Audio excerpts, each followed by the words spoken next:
ചേർന്ന് പാടാം. ആമേൻ ആമേൻ യേശുനാഥാ, ആമേൻ ആമേൻ ദൈവപുത്ര, ആമേൻ ആമേൻ സർവശക്ത നിത്യപിതാവേ, നിത്യപിതാവേ. Praise the Lord. Praise the Lord. അച്ഛനോട് ചേർന്ന് പ്രാർത്ഥിക്കുക. കർത്താവായ ദൈവമേ, ഖനായിലെ കല്യാണ കുടുംബത്തിലേക്ക് ഖനായിലെ കല്യാണ കുടുംബത്തിലെ സന്ദർഭം പോലെ ദിവ്യകാരുണ്യത്തിൻ്റെ സാന്നിധ്യമായി ഈശോയും അൾത്താരയിൽ പ്രത്യക്ഷപ്പെട്ട പരിശുദ്ധ അമ്മയുടെ സാന്നിധ്യത്തിൻ്റെ പ്രതീകമായി അമ്മ മാതാവിൻ്റെ തിരുസ്വരൂപവും വണങ്ങപ്പെടുന്ന ഈ അൾത്താരയിൽ ഉടമ്പടി എടുത്ത് പരിശുദ്ധ അമ്മയുടെ മധ്യസ്ഥതയിൽ ഈശോയുടെ നാമത്തിൽ ഉടമ്പടി എടുത്ത് പ്രാർത്ഥിച്ച് ആ പ്രാർത്ഥനാവിധിയുടെ ഭാഗമായി നടത്തുന്ന ഈ ആരാധനയിൽ പങ്കെടുക്കുന്ന ഞങ്ങൾക്കും ഈ ആരാധന കൂടുന്ന എല്ലാ മക്കൾക്കും പരിശുദ്ധ അമ്മയുടെ മധ്യസ്ഥതയിലെ ഈശോയുടെ അനുഗ്രഹം ഈ നിമിഷം ശരിയുവാൻ ഞങ്ങളെല്ലാവരെയും സന്തോഷത്തോടെ അങ്ങേക്ക് സമർപ്പിക്കുന്നു. ശ്രുതികട ഹല്ലേലൂയ. കർത്താവായ ദൈവമേ, ഉടമ്പടിയിലെല്ലാ നിയോഗങ്ങളും സമർപ്പിച്ച് പ്രാർത്ഥിക്കുന്നു. ദൈവത്തിന്റെ സാന്നിധ്യം നിറയ്ക്കണമേ, ദൈവത്തിന്റെ കൃപ ചൊരിയണമേ. ഹല്ലേലൂയ. കർത്താവേ, സമർപ്പിച്ച് പ്രാർത്ഥിക്കുന്നു. കരങ്ങൾ അടിച്ചുകൊണ്ട് പാടാം.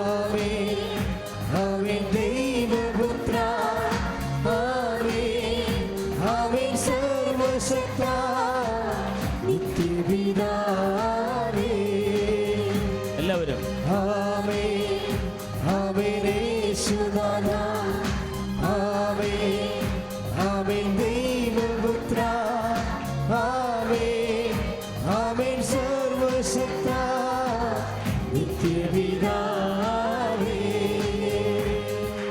പരിശുദ്ധ പരമദിവ്യകാരുണ്യത്തിന് നേരവും ആരാധനയും സ്തുതിയും ഉണ്ടായിരിക്കും. പ്രിയപ്പെട്ടവരെ, ഭക്തിയോടെ വേണം ആരാധനയിൽ ശ്രദ്ധയോടെ പങ്കെടുക്കണം. അപ്പോൾ ദൈവത്തിന് തോന്നണം, നിങ്ങളുടെ സ്നേഹത്താൽ കർത്താവ് നമ്മുടെ ശ്രദ്ധയോടെയാണ് നമ്മൾ കർത്താവിൻ്റെ സന്നിധിയിൽ നിൽക്കുന്നത്. പ്രാർത്ഥിക്കുക. കർത്താവേ, ഞങ്ങൾക്കും ഈ ആരാധന മാധ്യമങ്ങളിലെ പങ്കെടുക്കുന്നവർക്കും ആധ്യാത്മിക ശ്രദ്ധയും ദൈവസ്നേഹവും നൽകി ഞങ്ങളെ ദൈവത്തിൻ്റെ സാന്നിധ്യ ശ്രദ്ധയിലെ ഏകാഗ്രമാക്കണം. ശ്രുതികട ഹല്ലേലൂയ. കർത്താവായ ദൈവമേ, അതീവ ദൈവസ്നേഹത്തോടുകൂടി, അതീവ ഭക്തിയോടുകൂടി, ഏകാഗ്രതയോടുകൂടി കർത്താവേ, അങ്ങയുടെ തിരുസന്നിധിയിലായിരിക്കാൻ, അങ്ങയെ കേൾക്കാൻ, അങ്ങയുടെ അനുഗ്രഹം പ്രാപിക്കാൻ ഞങ്ങളെ തന്നെ സമർപ്പിച്ച് പ്രാർത്ഥിക്കാൻ. ഈശോയെ സ്പർശിക്കണമേ, ഈശോയെ സ്പർശിക്കണമേ.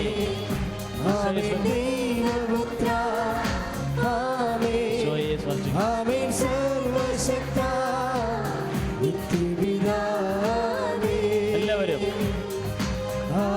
കരങ്ങൾ ഉയർത്തി അടിച്ചുകൊണ്ട് ആമേൻ ആമേൻ ആമേൻ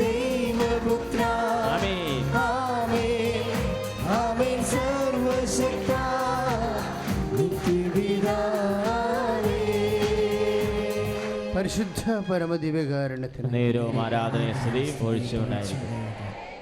അപ്പോൾ ഇവിടെ നമ്മളുടെ യോഗ്യത എന്ന് പറയുന്നത് പരിശുദ്ധ അമ്മയുടെ നമ്മുടെ യോഗ്യതയോടെ കൂടിയാണ്, വിശ്വാസത്തിൻ്റെ യോഗ്യതയോടെ കൂടിയാണ് പരിശുദ്ധ അമ്മയുടെ മാധ്യസ്ഥം നമ്മളെ സഹായിക്കുന്നത്.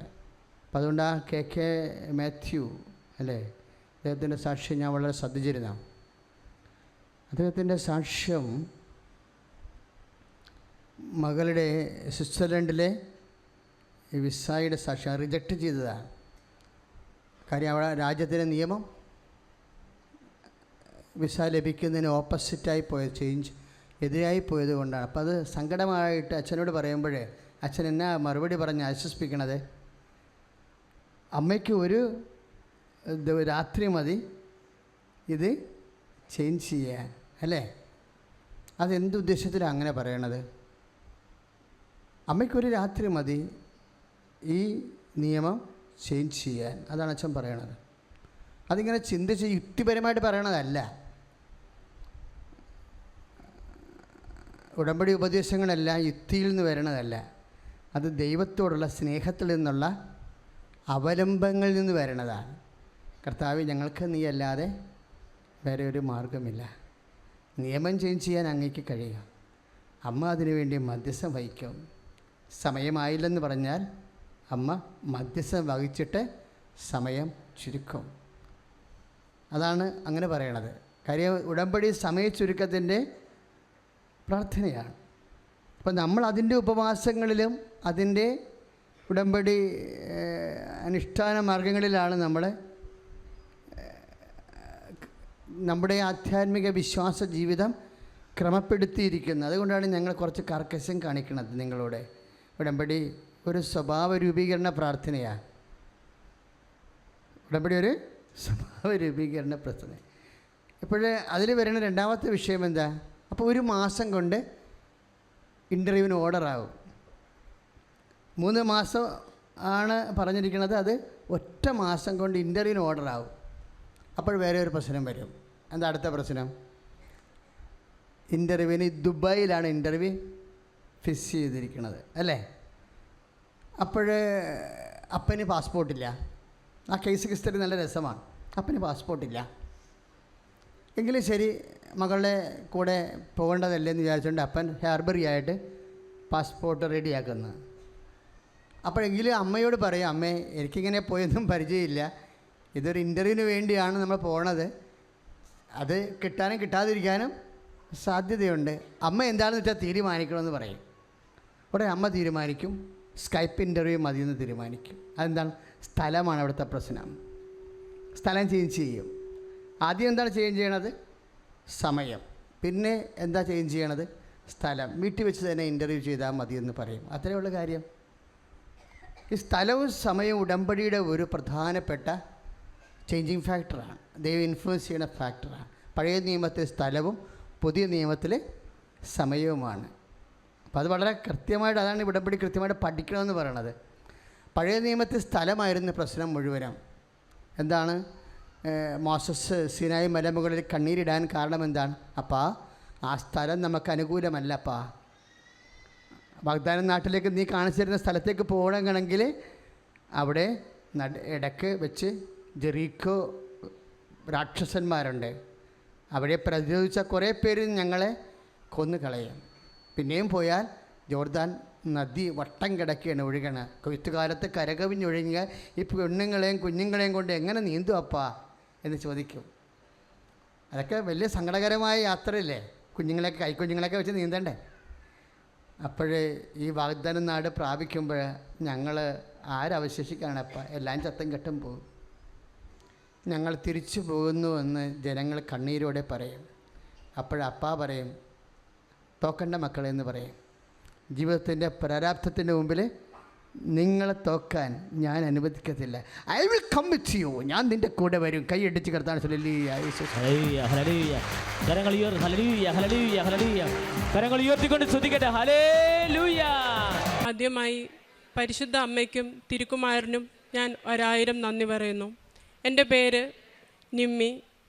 ഞാൻ വയനാട്ടിലെ മാനന്തവാടിയിൽ നിന്നാണ് വരുന്നത്. ഇതെൻ്റെ ചേച്ചി നിഷ. ഞാൻ കൃപാസനത്തിൽ 2023 മാർച്ച് 11 വന്ന് ആദ്യം ഉടമ്പടി എടുക്കുന്നത്.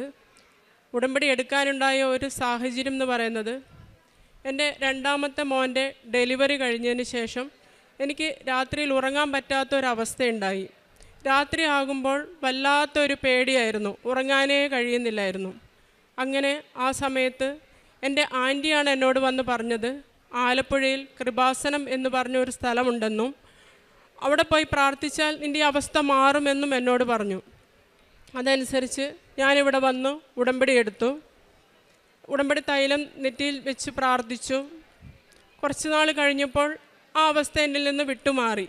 ആ സമയത്ത് ഞാൻ വിചാരിച്ചിരുന്നു, ഇത് ശരിയാവുകയാണെങ്കിൽ ഞാനിവിടെ വന്ന് സാക്ഷ്യം പറഞ്ഞുകൊള്ളാമെന്ന്. കുറേ നാൾ കഴിഞ്ഞ് ഞാൻ ഇങ്ങനെ മനസ്സിലാക്കി, ഇത് എല്ലാവർക്കും ഡെലിവറി കഴിയുമ്പോൾ ഉണ്ടാവുന്ന ഒരവസ്ഥയാണ്, ഇത് സാക്ഷ്യം പറയേണ്ട കാര്യമൊന്നുമില്ലയെന്ന്. അങ്ങനെ ഞാൻ മനസ്സിൽ വിചാരിച്ചു. കുറച്ച് നാൾ കഴിഞ്ഞപ്പോൾ പിന്നെയും എനിക്ക് ഇതേ ഒരവസ്ഥ തന്നെ വന്നു. രാത്രിയാകുമ്പോൾ വല്ലാത്തൊരു പേടി, ഉറങ്ങാൻ പറ്റാത്ത ഒരവസ്ഥ. ആ സമയത്ത് ഞാൻ പരിശുദ്ധ അമ്മയോട് പറഞ്ഞു, അമ്മേ, ഞാൻ ജപമാല റാലിക്ക് വന്ന് പങ്കെടുത്തുകൊള്ളാം, ഇവിടെ അൾത്താരയിൽ വന്ന് അമ്മയുടെ മുമ്പിൽ വന്ന് സാക്ഷ്യം പറഞ്ഞുകൊള്ളാമെന്ന്. അങ്ങനെ ഞാൻ ഇവിടുന്ന് ലഭിച്ച ഉടമ്പടി തൈലം നെറ്റിയിൽ വെച്ച് പ്രാർത്ഥിച്ചു. രാത്രിയിൽ കിടക്കുമ്പോൾ ബെഡിൽ ഉപ്പ് കൊണ്ട് കുരിശ് വരച്ചു പ്രാർത്ഥിച്ചു. അങ്ങനെ ആ അവസ്ഥ എന്നിൽ നിന്ന് പൂർണ്ണമായി മാറി. രണ്ടാമത്തെ ഒരു സാക്ഷ്യം എനിക്ക് പറയാനുള്ളത്, ഞാൻ സഹകരണ വകുപ്പിലാണ് ജോലി ചെയ്തു വരുന്നത്. എനിക്ക് വയനാട്ടിൽ നിന്ന് മലപ്പുറത്തേക്ക് ജോലി സ്ഥലമാറ്റം ലഭിച്ചു. ആ സമയത്ത് എനിക്ക് മക്കളെയും വീട്ടിലാക്കി പോകാൻ വല്ലാത്തൊരു ബുദ്ധിമുട്ടായിരുന്നു. ഞാനിവിടെ വന്ന് ഉടമ്പടിയിൽ ഒരു നിയോഗം വെച്ചു. ജോസഫ് അച്ഛനെ കണ്ട് ബ്ലെസ് ചെയ്തു. അങ്ങനെ ഞാൻ മലപ്പുറത്തേക്ക് പോയി. അവിടെ ചെന്ന് കുറച്ച് നാൾ കഴിഞ്ഞപ്പോൾ ഞാൻ ട്രാൻസ്ഫറിന് റിക്വസ്റ്റ് കൊടുത്തു. 3 വർഷം കഴിയാണ്ട് ജോലി സ്ഥലമാറ്റം തിരികെ ലഭിക്കുന്നില്ല എന്നാണ് അറിയുന്നത്. ഞാൻ റിക്വസ്റ്റ് കൊടുത്ത ആ ഫോം രാവിലെ ഡെയിലി ബ്രെഡിൽ വെച്ച് പ്രാർത്ഥിക്കും. അങ്ങനെ കൃത്യം 1 വർഷമായപ്പം എന്നെ തിരികെ വയനാട്ടിലേക്ക് തന്നെ സ്ഥലം മാറ്റം നൽകി പരിശുദ്ധ അമ്മ അനുഗ്രഹിച്ചു. എൻ്റെ കൂടെ റിക്വസ്റ്റ് കൊടുത്ത ആൾക്കൊന്നും സ്ഥലമാറ്റം ലഭിച്ചില്ല. എനിക്ക് മാത്രമാണ് പരിശുദ്ധ അമ്മ സ്ഥലമാറ്റം നൽകി അനുഗ്രഹിച്ചത്. മൂന്നാമത്തെ ഒരു സാക്ഷ്യം പറയാനുള്ളത്, എൻ്റെ ചേച്ചിയുടെ ഒരു രോഗസൗഖ്യമാണ്. ഞാൻ ഇവിടെ വന്ന് ഉടമ്പടി എടുക്കുന്നതിന് മുമ്പ് തന്നെ ചേച്ചി ഇവിടെ വന്ന് ഉടമ്പടി എടുത്തിരുന്നു. ഉടമ്പടി എടുത്തെങ്കിലും ചേച്ചി ഉടമ്പടിയുടെ നിബന്ധനകൾ പൂർണ്ണമായി പാലിച്ചിരുന്നില്ല. ഞാനങ്ങനെ മനസ്സിൽ വിചാരിച്ചു, ദൈവമേ, എൻ്റെ ചേച്ചിയെ ഒരു പൂർണ്ണ വിശ്വാസിയാക്കി മാറ്റണമെന്ന് മനസ്സിൽ വിചാരിച്ചു. അങ്ങനെ എൻ്റെ ഒരു ട്രെയിനിങ് സംബന്ധമായി ഞാൻ തിരുവനന്തപുരത്ത് പോകുമ്പോൾ ഒരു ദിവസം രാവിലെ അമ്മ എന്നെ വിളിക്കുകയാണ്. ചേച്ചി തലകറങ്ങി ബാത്റൂമിൽ വീണു, ഹോസ്പിറ്റലിലേക്ക് കൊണ്ടുപോവുകയാണെന്ന്. ആ ടൈമിൽ ഞാൻ വിചാരിച്ചു സാധാരണ ഒരു തലകറക്കമായിരിക്കും, വലിയ കുഴപ്പമൊന്നും ഉണ്ടാവില്ല എന്ന് വിചാരിച്ചു. പിന്നെ വൈകുന്നേരമായപ്പോൾ അമ്മ പറഞ്ഞു, ഫുഡ് ഇൻഫെക്ഷനാണ്, കാര്യങ്ങൾ കുറച്ച് ക്രിട്ടിക്കലാണ്, ഇൻറ്റേർണൽ ഓർഗൻസൊക്കെ ഡാമേജാണ്, ചേച്ചിയെ കൽപ്പറ്റയിൽ നിന്നും കോഴിക്കോടേക്ക് കൊണ്ടുപോവുകയാണ്. ഞാനപ്പോൾ പരിശുദ്ധ അമ്മയോട് ഞാൻ പ്രാർത്ഥിച്ചു, പരിശുദ്ധ അമ്മേ, ഞാനും ചേച്ചിയും വന്ന് ഇവിടെ വന്ന് സാക്ഷ്യം പറഞ്ഞുകൊള്ളാം, ഒരു കുഴപ്പവും കൂടാതെ എൻ്റെ ചേച്ചിയെ തിരികെ ലഭിക്കണമെന്ന്. ഞാൻ ആ ട്രെയിനിങ് പൂർത്തിയാകാതെ പിറ്റേ ദിവസം രാവിലെ ഞാൻ കോഴിക്കോടേക്ക് പോയി. ഞാൻ പോകുമ്പോൾ ഉടമ്പടി തൈലവും എൻ്റെ കയ്യിലുണ്ടായിരുന്നു. ഞാൻ കോഴിക്കോട് ചെന്നപ്പോൾ ചേച്ചി വെൻറ്റിലേറ്ററിലാണ്. ഞാൻ എൻ്റെ അമ്മയുടെ അടുത്ത് ഉടമ്പടി തൈലം കൊടുത്തു. ചേച്ചിയെ അമ്മ ഉടമ്പടി തൈലം വെച്ച് പ്രാർത്ഥിച്ചു. 2 ദിവസം കഴിഞ്ഞപ്പോൾ തന്നെ ചേച്ചി റിക്കവർ ആവാൻ തുടങ്ങി. 6 ദിവസം ഇന്ന് വെൻറ്റിലേറ്ററിൽ കിടന്ന ചേച്ചിയെ പിന്നെ റൂമിലേക്ക് മാറ്റി ദൈവം പൂർണ്ണമായ ഒരു സൗഖ്യം നൽകി. ഈ രോഗസൗഖ്യത്തെക്കുറിച്ച് ചേച്ചി പറയും. ആദ്യമായി പരിശുദ്ധ അമ്മയ്ക്കും യേശുക്രിസ്തുവിനും ഒരുപാട് നന്ദി പറയുന്നു. എൻ്റെ പേര് നിഷ. ഞങ്ങൾ വയനാട്ടിൽ നിന്ന് വരുന്നു പറഞ്ഞതാണല്ലോ. 2022 വരെ വലിയ കുഴപ്പമൊന്നുമില്ലാതെ അത്യാവശ്യം വിശ്വാസവും ഞായറാഴ്ച പള്ളിയിലൊക്കെ പോയി അങ്ങനെ ജീവിച്ചുകൊണ്ടിരുന്ന ഒരു വ്യക്തിയായിരുന്നു ഞാൻ. 2022 എനിക്ക് തൈറോയിഡിൻ്റെ ഓപ്പറേഷൻ ചെയ്യേണ്ടി വന്നു. തൈറോയിഡിൻ്റെ ഓപ്പറേഷൻ കഴിഞ്ഞു. ബയോപ്സിക്ക് അയച്ചു. റിപ്പോർട്ട് വന്നപ്പോൾ റിപ്പോർട്ട് പോസിറ്റീവായിരുന്നു. പോസിറ്റീവാണെന്ന് കേട്ടതേ ഞാൻ ആകെ തകർന്നു. കാരണം ഒരു തെറ്റും ചെയ്യാത്ത എനിക്കെന്തിനും ഇങ്ങനെ ദൈവം ഇങ്ങനെ ഒരു ശിക്ഷ എന്ന്. ഇനിയിപ്പോൾ ഞാൻ എൻ്റെ വഴി നോക്കിക്കോളാം, എനിക്കിനി ദൈവമൊന്നും വേണ്ട, ഞാൻ ചികിത്സയ്ക്ക് പോയിക്കോളാം എന്നുള്ളൊരു രീതിയിൽ ഞാനും അങ്ങനെ പോയി.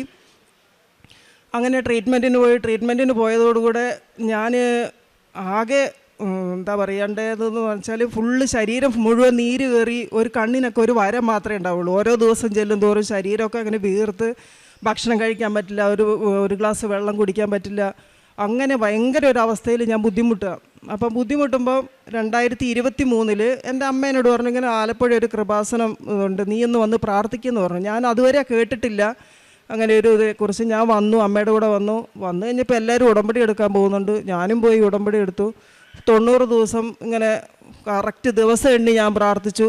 90 ദിവസത്തോടെ സകല കാര്യവും ബ്രേക്ക് ചെയ്തു. അതിൻ്റെ ഇടയിലൊന്ന് പത്രം കൊടുത്തു എന്നല്ലാതെ വേറെ ഒരു കാര്യവും ഞാൻ ചെയ്തിട്ടുണ്ടായിരുന്നില്ല. ഞാൻ വിട്ടു. 2025 ഡിസംബർ ഒക്കെ ആയപ്പോഴത്തേക്ക് ഞാൻ അസുഖം കൊണ്ട് വല്ലാതെ ബുദ്ധിമുട്ടി. എനിക്ക് ജോലിക്ക് പോകുമ്പോഴും ഒന്നിനും പറ്റുന്നില്ല, ഒരു ഡ്രസ്സ് ഇടാൻ പറ്റുന്നില്ല, ഇന്നിട്ട ഡ്രസ്സ് നാളെ ഇടാൻ പറ്റില്ല. അങ്ങനെ ഒരു അവസ്ഥയിൽ ഞാൻ ബുദ്ധിമുട്ടി കേട്ടപ്പോൾ എന്നോട് ഇങ്ങനെ മനസ്സിൽ പറഞ്ഞു, നീ കൃപാസനത്തിൽ പോവാം, ഒന്ന് സാക്ഷ്യം പറയാമെന്നൊന്ന് നേർച്ച നേര് ഒന്ന് നോക്കുമെന്ന് പറഞ്ഞു. ഞാൻ വേഗം ഒരു നേർച്ച നേർന്നു. ആ നേർച്ച നേർന്നതോടെ അവിടെ വിടുകയും ചെയ്തു. രക്ഷപ്പെട്ടാൽ പറഞ്ഞാൽ മതിയല്ലോ, എന്തിനാ വെറുതെ പറയുന്നതെന്നുള്ളൊരു ചിന്തയായിരുന്നു. ഫെബ്രുവരി 2024 11-ാം തീയതി ഞാനൊരു ഐസ്ക്രീമൊക്കെ കഴിച്ച് മാതാവിൻ്റെ അടുത്ത് പോയിട്ട് പറയുകയാണ്, മാതാവേ, ഇന്ന് 6 മണി എന്ന് പറയുന്ന ഒരു സമയമുണ്ടെങ്കിൽ ആ 6 മണിക്കകത്ത് എൻ്റെ വയറിൻ്റെ അസ്വസ്ഥതകൾ മുഴുവൻ മാറ്റിത്തരണം. കാരണം ഞാൻ ഇനി ജീവിച്ചിട്ട് കാര്യമില്ല, എന്തിനാണ് ജീവിക്കുന്നത്, അത്രമേ ഞാൻ ബുദ്ധിമുട്ട് അനുഭവിക്കുകയാണ്. അതുകൊണ്ട് 6 മണി എന്ന് പറയുന്ന സമയമുണ്ടെങ്കിൽ ആ സമയത്തിനകത്ത് എനിക്ക് സുഖമാക്കി തരണമെന്ന് മാത്രം പറഞ്ഞിട്ട് ഞാൻ മാതാവിൻ്റെ അടുത്ത് നിന്ന് ഇറങ്ങിപ്പോരാണ്. വൈകുന്നേരം ബാങ്കിലെ വർക്ക് ചെയ്യുന്നത്. ജോലി ചെയ്തുകൊണ്ടിരിക്കുമ്പോൾ ക്യാഷൊക്കെ എഴുതിക്കൊണ്ടിരിക്കുമ്പോൾ സ്വിച്ച് ഇട്ടതുപോലെ എനിക്കൊരു പനിയും ഒരു മേലുവേദനയും വിറയലും അങ്ങ് വന്നു. ഒരു രക്ഷയില്ല, ഇരിക്കാൻ പറ്റുന്നില്ല, നിൽക്കാൻ പറ്റുന്നില്ല, നടക്കാൻ ഒന്നിനും വയ്യ. സമയം നോക്കുമ്പം കറക്റ്റ് 6 മണിയാണ്. അങ്ങനെ പുള്ളി അപ്പോൾ തന്നെ എന്നെ ഹോസ്പിറ്റലിൽ കൊണ്ടുപോയി തൽക്കാലത്തേക്കുള്ള മരുന്നും തന്ന് ഞാൻ വീട്ടിൽ പോയി. ഒരു 9 മണിയായപ്പോഴത്തേക്കും വയറ്റുനോക്ക് ഛർദിയും തുടങ്ങി.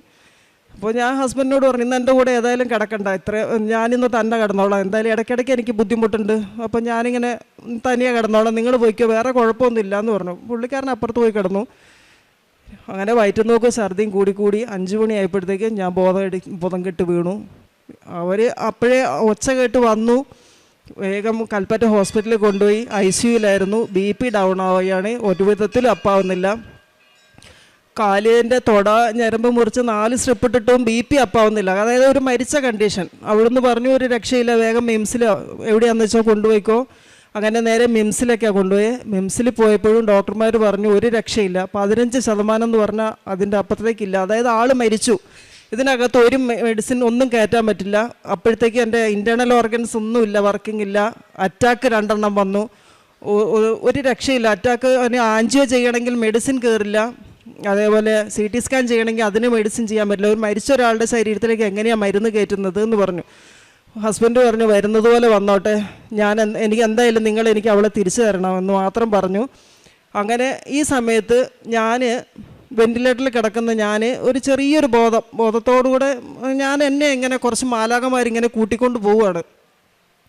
കൂട്ടിക്കൊണ്ട് പോയിട്ട് അവരിങ്ങനെ വർത്താനം പറയുകയും ചിരിക്കുകയൊക്കെ ചെയ്യുന്നുണ്ട്. ഒരു വിചാരണ എന്ന് പറയാം, വിചാരണയ്ക്ക് എന്നെ നിർത്തിയിരിക്കുകയാണ്. ഒരാൾ പുറംതിരിഞ്ഞ് ഒരു ബുക്കും പിടിച്ചുകൊണ്ട് ഒരാൾ പുറംതിരിഞ്ഞ് നിൽക്കുന്നുണ്ട്. ഒരു വശത്ത് ഇടതുവശത്ത് നിന്ന് എൻ്റെ ദോഷം, ഞാൻ ചെയ്ത കുറ്റങ്ങളാണ് പറയുന്നത്. ഒന്നാമത്തെ കുറ്റം എന്ന് പറയുന്നത് 2.5 മാസമായി കുമ്പസാരിച്ചിട്ട് നേർച്ചക്കടങ്ങൾ കുറേ വീട്ടാനുണ്ട്. ഈ 2 കുറ്റമാണ് മെയിനായിട്ട് എടുത്തെടുത്ത് പറയുന്നത്. ഞാൻ വിചാരിച്ചു എന്താ കാര്യം, എന്തായാലും ഞാൻ മരിച്ചു, തീരുമാനമായി. ഇപ്പുറത്തുനിന്ന് പറയുന്നുണ്ട് ഇല്ല, അവൾ കുറേ നല്ല കാര്യങ്ങളൊക്കെ ചെയ്തിട്ടുണ്ട് എന്ന്. 2 സൈഡിൽ നിന്ന് ഡിബേറ്റ് നടന്നുകൊണ്ടിരിക്കുമ്പോൾ പുറകിൽ നിന്നൊരു ശബ്ദം കേൾക്കുകയാണ്, ഇല്ല സമയമായിട്ടില്ല, അവൾക്ക് കുറച്ച് കാര്യങ്ങളും കൂടി ചെയ്തു തീർക്കാനുണ്ട്. ആ ശബ്ദം വന്നതേ ഞാൻ ജീവിതത്തിലേക്ക് തിരിച്ചു വരാം. ഞാൻ ശ്വാസം വിട്ടു. അതുവരെ ഞാൻ ശ്വാസം ഇല്ലാണ്ട് ഇങ്ങനെ എയറിൽ നിൽക്കുക. ഞാൻ ശ്വാസം വിട്ടു. പിന്നെ ഇത് കഴിഞ്ഞതോടുകൂടെ മെഡിസിൻ എല്ലാം പെട്ടെന്ന് കയറാൻ തുടങ്ങി. CT സ്കാൻ ചെയ്തപ്പോൾ ഫുഡ് ഇൻഫെക്ഷൻ ആണെന്ന് മനസ്സിലായി. കൊളൈറ്റിസ് ആയി. ഡോക്ടർമാർക്ക് പോലും അത്ഭുതകരമായ രീതിയിലാണ് എൻ്റെ ഒരു റിക്കവറി അവിടെ നടന്നത്. ഇങ്ങനെയൊരു പ്രശ്നമുള്ള ആളാണ് ഞാൻ അവിടെ നിന്ന് പോകുന്നത്, അങ്ങനെ അവിടെ വന്നതെന്ന് പോലും തിരിച്ചറിയാൻ പറ്റാത്ത രീതിയിലാണ് ഞാൻ തിരിച്ചു വന്നിരുന്നത്. കാരുണ്യപ്രവർത്തികൾ അന്നും ആര് മുന്നിൽ വന്നിരുന്നാലും വെറും കൈയോടെ ആരെയും പറഞ്ഞു വിടാറുണ്ടായിരുന്നില്ല. അത് വലിയൊരു അനുഗ്രഹം. എൻ്റെ ഒരു പ്ലസ് പോയിൻ്റ് അവിടെ നിന്ന് ദൈവം പറഞ്ഞതും അത് തന്നെയാണ്. ഇന്നിപ്പം ഞാൻ സത്യം പറഞ്ഞാൽ പഴയത് ഞാൻ എന്തായിരുന്നോ അതിൻ്റെ നേരെ വിപരീതമായിട്ട് മാറിയിരിക്കുകയാണ്. കാരണം അന്ന് ഒരു ബൈബിളിൻ്റെ അടുത്തുനിന്ന് ഒരു വരി പോലും വായിക്കുകയോ ഒരു കുടുംബ പ്രാർത്ഥനയോ പോലും ഇല്ലാതിരുന്ന ഞാനിന്ന് ബൈബിൾ വായിക്കുകയും ഒരു ദിവസം പോലും കുടുംബ പ്രാർത്ഥന മുടക്കുകയോ എൻ്റെ കുടുംബത്തിലും എല്ലാവരും ആ രീതിയിലേക്ക് ആത്മീയമായി ഒരുപാട് വളർന്നിട്ടുണ്ട്. മാതാവിന് ഒരുപാട് നന്ദി. പ്രേക്ഷിത പ്രവർത്തനമായിട്ട് ഞാൻ ചെയ്യുന്നത് കൃപാസനം പത്രം ഗവൺമെൻറ് ആശുപത്രിയിൽ കൊടുക്കും, ഓട്ടോറിക്ഷ സ്റ്റാൻഡുകളിൽ കൊടുക്കും. അനുയോജ്യമായ കൈകളിലേക്ക് ഈ പത്രം എത്തണമെന്ന് പ്രാർത്ഥിച്ചുകൊണ്ടാണ് ഞാൻ കൊടുക്കുന്നത്. കാരുണ്യ പ്രവൃത്തിയായിട്ട് ഗവൺമെൻറ് ഹോസ്പിറ്റലുകളിൽ പോയി രോഗികളെ കാണും. എൻ്റെ കയ്യിൽ എത്ര രൂപയുണ്ടോ അത് ഞാൻ അവർക്ക് കൊടുക്കും. ഈ ഉടമ്പടി എടുത്തതിന് ശേഷം ഞാൻ ആത്മീയമായി ഒരുപാട് വളർന്നു. ഓരോ ജീവിതത്തിൽ നടക്കുന്ന കാര്യങ്ങളും എന്നെ രാത്രിയിൽ അമ്മ സ്വപ്നത്തിൽ കാണിച്ചു തരും. പ്രധാനപ്പെട്ട എന്ത് കാര്യം നടക്കുമ്പോഴും എന്നെ കാണിച്ചു തരും. കുടുംബ പ്രാർത്ഥന ഞാൻ മുടക്കാറില്ല. ദിവ്യബലിയിൽ ഞാൻ പോകും. ഏതെങ്കിലും ഒരു ദിവസം മുടങ്ങിയിട്ടുണ്ടെങ്കിൽ മനസ്സിന് വല്ലാത്തൊരു വേദനയാണ്. അതുകൊണ്ട് ഞാൻ അധികം മുടക്കാതെ ഞാൻ ദിവ്യബലിയിൽ പങ്കെടുക്കാറുണ്ട്. ഇത്രയും അനുഗ്രഹം തന്ന പരിശുദ്ധ അമ്മയ്ക്കും തിരുക്കുമാരനും 1000 നന്ദി പറയുന്നു. എൻ്റെ പേര് ശിശിര ഫിലിപ്പ്. ഇതെൻ്റെ മോള് സേറ സിസ്ലി, ഇതെൻ്റെ മോൻ എറിക് ജോസഫ് സിറിയക്, ഇതെൻ്റെ മമ്മി. ഇന്ന് ഇവിടെ നിങ്ങളുടെ എല്ലാവരുടെയും മുമ്പിൽ എനിക്ക് കിട്ടിയൊരു സാക്ഷ്യം പറയാൻ എനിക്ക് അവസരം ലഭിച്ചതിനും അതിനായിട്ട് അനുഗ്രഹിച്ച മാതാവിനും ഞങ്ങളെ ഇങ്ങോട്ട് ക്ഷണിച്ച് ഞങ്ങൾക്കിങ്ങോട്ട് വരാൻ അവസരം തന്നതിനും എല്ലാത്തിനും നന്ദി പറഞ്ഞുകൊണ്ട് തുടങ്ങാം. ഞാനൊരു പീഡിയാട്രിക് ഡോക്ടറാണ്, പീഡിയാട്രിക് ഇൻറ്റൻസിവിസ്റ്റും കൂടെയാണ്. ക്രിട്ടിക്കൽ കെയർ ICUവിലുള്ള കുട്ടികളെ നോക്കുന്ന ഡോക്ടറാണ്. ഞങ്ങൾ കണ്ണൂരിൽ നിന്നാണ് വരുന്നത്. ഇത് എനിക്ക് മകനെ കിട്ടിയതിൻ്റെ ഒരു സാക്ഷ്യം പറയാനാണ്. എനിക്ക് പോളിസിസ്റ്റിക് ഓവേറിയൻ ഡിസീസ് എന്ന് പറഞ്ഞൊരു അസുഖമുണ്ട്. പക്ഷേ അതൊരു ട്രീറ്റ്മെൻറ്റ് അങ്ങനെയൊന്നും ഞാൻ എടുക്കുന്ന ഒരാളല്ല. എനിക്ക് എൻ്റെ മോൾ എനിക്കൊരു മിറക്കിൾ ബേബി തന്നെയാണ്, പ്രാർത്ഥിച്ചുണ്ടായൊരു മോളാണ്. എനിക്ക് മോൾക്കൊരു സിബ്ലിംഗ് ഉണ്ടാവണമെന്ന് ഭയങ്കര ആഗ്രഹമായിരുന്നു. ഞങ്ങൾ 4 വർഷം പ്രാർത്ഥിച്ചു. പക്ഷേ ട്രീറ്റ്മെൻറ്റും കാര്യങ്ങളൊന്നും എടുക്കുന്നില്ല എന്ന് ഞാൻ തീരുമാനിച്ചിരുന്നു. ബിക്കോസ് എനിക്ക് മാതാവായിട്ട് ഈശോയിൽ നിന്ന് ഒരു കുഞ്ഞിനെ ചോദിച്ച് വാങ്ങിയിട്ടുണ്ടായിരുന്നു. അപ്പം ഞാൻ അതിനുവേണ്ടി പ്രാർത്ഥിക്കുന്നുണ്ടായിരുന്നു. അതിൻ്റെ ഭാഗമായിട്ട് ഞാനൊരു ഉടമ്പടി എടുത്തു. 27 ജൂലൈ 2023 ഉടമ്പടി എടുത്തു. പക്ഷേ എൻ്റെ ഉടമ്പടിയിൽ ഉള്ള ദിവസങ്ങളിലും ഞാൻ നന്നായി പ്രാർത്ഥിച്ചിരുന്നെങ്കിലും പോസിറ്റീവ് ഒന്നും ആയില്ല. പക്ഷേ എനിക്ക് തോന്നിയത് ഞാൻ ഉടമ്പടി എടുക്കുന്നത് എൻ്റെ സ്വാർത്ഥ ലാഭത്തിന് വേണ്ടിയായിരുന്നു. അതുകൊണ്ട് ഞാൻ വിചാരിച്ചു അതെൻ്റെ ജീവിതത്തിൽ എനിക്ക് എന്തെങ്കിലും ചെയ്യാൻ പറ്റുമെങ്കിൽ ഞാൻ ഉടമ്പടിയിലൂടെ ജീവിക്കാം, അങ്ങനെ ചെയ്യാം എന്ന് ഞാൻ വിചാരിച്ചു. അങ്ങനെ ഞാൻ പ്രാർത്ഥിച്ചു. പിന്നെ 2024 ആയപ്പോഴും എനിക്ക് കുഞ്ഞുങ്ങളൊന്നും ആയിട്ടുണ്ടായില്ല. അപ്പോൾ ഒത്തിരി വാർത്തകൾ അടുത്തടുത്തായിട്ട് വരുന്നുണ്ടായിരുന്നു. ഈ കുഞ്ഞുങ്ങളെ കൊല്ലുന്നതിനും ഓരോ പാരൻസ് ആണെങ്കിലും കുട്ടികളെ കൊല്ലുന്നു അല്ലെങ്കിൽ ഉപദ്രവിക്കുന്നു, അങ്ങനത്തെ വാർത്തകൾ എനിക്കത് ഭയങ്കരമായിട്ട് ബുദ്ധിമുട്ടുണ്ടാക്കി. അപ്പോൾ ഞാൻ വിചാരിച്ചു എനിക്കൊരു കുഞ്ഞുണ്ടാവുന്നതിന് പുറമെ ഞാൻ മറ്റു കുഞ്ഞുങ്ങൾക്ക് വേണ്ടി പ്രാർത്ഥിക്കാം, അല്ലെങ്കിൽ കുട്ടികളില്ലാത്ത മാതാപിതാക്കൾക്ക് വേണ്ടി പ്രാർത്ഥിക്കാം. എനിക്ക് ഒത്തിരി ഫ്രണ്ട്സും ഉണ്ട്. അങ്ങനെ ഞാൻ അവർക്ക് വേണ്ടി പ്രാർത്ഥിച്ചു. മാതാവ് ആഗ്രഹിക്കുന്നെങ്കിൽ ഇതാ കർത്താവിൻ്റെ ദാസി എന്ന് പറഞ്ഞുകൊണ്ട് തന്നെ മാതാവ് അല്ലെങ്കിൽ ഈശോ ആഗ്രഹിക്കുന്നുണ്ടെങ്കിൽ എനിക്ക് തരട്ടെ എന്ന് വിചാരിച്ചു. അങ്ങനെ ജൂൺ 24, 2024 ഞാൻ എൻ്റെ ഫസ്റ്റ് UPT ടെസ്റ്റ് ചെയ്തു. ഞാൻ ചെയ്യുന്നതിന് മുൻപേ ഇപ്പോൾ ലോജിക്കലായിട്ട് ആർക്കും തോന്നത്തില്ല, പക്ഷേ എന്നാലും ഞാൻ എൻ്റെ തൈലം പുരട്ടിയതിന് ശേഷമാണ് എൻ്റെ യൂറിൻ ടെസ്റ്റ് ചെയ്തത്. എനിക്ക് പോസിറ്റീവായിരുന്നു. അന്ന് വല്ലാർപാടത്തമ്മയുടെ തിരുനാൾ ദിവസമായിരുന്നു. ഞാൻ അതുകൊണ്ട് തന്നെയാണ് ആ ദിവസം ചെയ്യാമെന്ന് വിചാരിച്ചത്. കാരണം മാതാവ് തരുന്നതാണെങ്കിൽ എനിക്ക് അന്ന് പോസിറ്റീവായി കിട്ടും. അങ്ങനെ എനിക്കെൻ്റെ മോനെ ഞാൻ പ്രഗ്നൻ്റ് ആണെന്നറിഞ്ഞു. പിന്നെ എല്ലാ സ്കാൻസിലും ചെറിയ ചെറിയ പ്രശ്നങ്ങൾ ഇങ്ങനെ പറയും ഡോക്ടർ. കാരണം ഞാൻ ഇപ്പോൾ എനിക്ക് 36 ഇയേഴ്സായി, ഞാനപ്പോൾ 35 ഇയേഴ്സ് ആയിരുന്നു. അപ്പം ഡോക്ടേഴ്സിനെ പറഞ്ഞപ്പോൾ ഒരു എൽഡർലി ഗ്രാവിഡ എന്ന് പറയും, അതായത് വയസ്സായിട്ട് പ്രഗ്നൻ്റ് ആയ ഒരാളെ പോലെ. അപ്പോൾ ഞാൻ ഓരോ സ്കാനും ട്യൂസ്ഡേയിലേക്ക് ആക്കാൻ തുടങ്ങി. ട്യൂസ്ഡേ അച്ഛൻ്റെ ധ്യാനമുള്ള ദിവസങ്ങളിൽ ഞാൻ എൻ്റെ സ്കാൻസ് ചെയ്യും. അതുപോലെ ഡോക്ടറിൻ്റെ റൂമിൽ കയറുന്നതിന് മുമ്പ്, സ്കാനിങ് റൂമിൽ കയറുന്നതിന് മുമ്പും ഗൈനക്കോളജിസ്റ്റിൻ്റെ റൂമിൽ കയറുന്നതിന് മുമ്പും ഞാൻ ഉടമ്പടി ഉപ്പ് നിലത്ത് വിതറുമായിരുന്നു. അങ്ങനെ എനിക്ക് എന്താണെന്നറിയില്ല, സ്കാനിൽ എന്തെങ്കിലും ചെറിയ പ്രശ്നം ഉണ്ടെങ്കിൽ പോലും ഡോക്ടർ പറയും കുഴപ്പമില്ല. ഭയങ്കര ഒരു സന്തോഷമായിരുന്നു ഇത് കേൾക്കുമ്പം. പിന്നെ അതുപോലെ തന്നെ ജാനുവരി 23 മോർണിംഗിൽ ഞാൻ കുർബാനയും സമർപ്പിച്ചുകൊണ്ടാണ്, ഞാൻ മോൻ്റെ സിസേറിയനായിരുന്നു അതിനുവേണ്ടി പോകുന്നത്. അന്ന് ഞാൻ കുർബാനയ്ക്ക് ചെല്ലുമ്പോൾ അതൊരു വ്യാഴാഴ്ചയായിരുന്നു. മധുബഹ എല്ലാം പച്ച വിരിച്ചിരിക്കുന്നു. അപ്പോൾ നമ്മളുടെ പച്ചത്തിരീനെ എനിക്ക് ഓർമ്മ വന്നു. എനിക്ക് ഒത്തിരി സന്തോഷം തോന്നി. അങ്ങനെ ഞങ്ങൾ എൻ്റെ സിസേറിയൻ 2:30 3 മണിക്ക് ഇടയ്ക്കായിരുന്നു. എനിക്കൊരു മോനെ തന്ന് ഈശോ അനുഗ്രഹിച്ചു. ഇവൻ ഉണ്ടായിട്ട് 1 മാസത്തിന് ശേഷം ഒരു പാരൻറ്റും ആഗ്രഹിക്കാത്തൊരു കാര്യം എനിക്കുണ്ടായി. ഇവൻ കരഞ്ഞിട്ട് ഇവനൊന്ന് ശ്വാസം പിടിച്ചു. യൂഷ്വലി ഇതിനെ ബ്രത്ത് ഹോൾഡിങ് സ്പെല്ലെന്ന് പറയും, ശ്വാസം പിടിച്ച് ബോധം പോവുക. യൂഷ്വലി കുട്ടികൾക്ക് അങ്ങനെ ഉണ്ടാവുന്നത് 6 മന്ത്സിന് ശേഷമാണ്. Below 6 months very rare.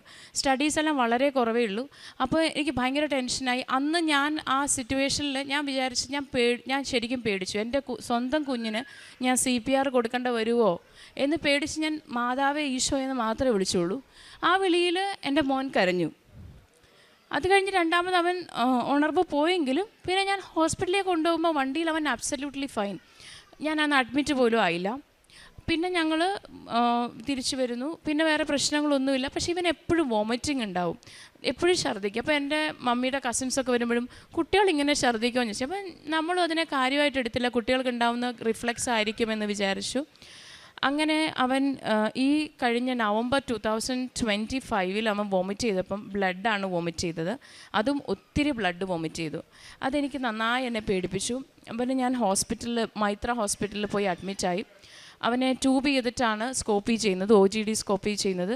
Scope ചെയ്തപ്പോൾ ഡോക്ടർ എന്നോട് പറഞ്ഞു ഗ്യാസ്ട്രൈറ്റിസ് ഉണ്ട്, നല്ല ഗ്യാസ്ട്രൈറ്റിസ് ഉണ്ട്. സ്റ്റൊമക്കിൻ്റെ ലൈനിങ്ങും ഡുവോഡനത്തിൻ്റെ ലൈനിങ്ങിലും എല്ലാം ഗ്യാസ്ട്രൈറ്റിസ് ആണ്. തൊട്ടപ്പം തന്നെ ബ്ലീഡ് ചെയ്തു. കുറച്ച് സമയമെടുത്തു. സാധാരണ മിനിറ്റ്സിനുള്ളിൽ തീരേണ്ട സ്കോപ്പി കുറച്ച് സമയമെടുത്തു. അപ്പോൾ എന്താണെന്നറിയില്ല, ബയോപ്സിക്ക് വിട്ടിട്ടുണ്ട്. ബയോപ്സിയുടെ വരട്ടെ. ബയോപ്സിയുടെ വന്നു കഴിഞ്ഞപ്പോൾ ഒത്തിരി ബ്ലഡ് ടെസ്റ്റുകൾ വിട്ടു. ഇപ്പം എൻ്റെ ഹസ്ബൻഡ് ഒരു ഗ്യാസ്ട്രോൻട്രോളജിസ്റ്റാണ്, ഞാനൊരു പീഡിയാട്രിക് ഇൻറ്റൻസിവിസ്റ്റാണ്. ഞങ്ങൾക്ക് ആർക്കും ഡയഗ്നോസ് ചെയ്യാൻ പറ്റാത്ത ഒരു ഡയഗ്നോസിസ്, അതായത് ഒന്നും കണ്ടുപിടിക്കാൻ പറ്റുന്നില്ല. ഇതൊരു കൗസ് മിൽക്ക് അലർജിയാണോ, ഇതൊരു ഗ്ലൂട്ടൻ അലർജിയാണോ, അങ്ങനെ കുറേ കാര്യങ്ങളുണ്ട്. ക്രോണിക് ആയിട്ടുള്ള ഒന്നുമില്ല. പക്ഷേ എന്താണെന്ന് ചോദിച്ചു കഴിഞ്ഞാൽ കാരണവും അറിയില്ല. അപ്പം എനിക്ക് തോന്നി ഇത് ഞാൻ എൻ്റെ മാതാവ് തന്ന കുഞ്ഞിനെ സാക്ഷ്യപ്പെടുത്തി കഴിഞ്ഞാൽ അതിനുവേണ്ടിയുള്ളൊരു സൈനായിരിക്കും. അതുകൊണ്ടാണ് ഞാൻ ഇന്ന് ഇവിടെ എൻ്റെ മോനുമായിട്ട് വന്നത്. ഇതാണ് എൻ്റെ ഒന്നാമത്തെ സാക്ഷ്യം. രണ്ടാമത്തെ സാക്ഷ്യം, ഇവന് ഇന്നലെ 1 വയസ്സ് തികഞ്ഞു. അതുകൊണ്ട് ഞാൻ അവൻ്റെ ഫസ്റ്റ് ഇയർ എപ്പോഴും എല്ലാവരും നന്നായി ആഘോഷിക്കാൻ പറയും. ഞാൻ ഇല്ല, ആഘോഷിക്കുന്നില്ല, എനിക്ക് മാതാവിൻ്റെ അടുത്ത് ഇവനെ എത്തിക്കണം, അതായിരുന്നു എൻ്റെ ഉദ്ദേശം.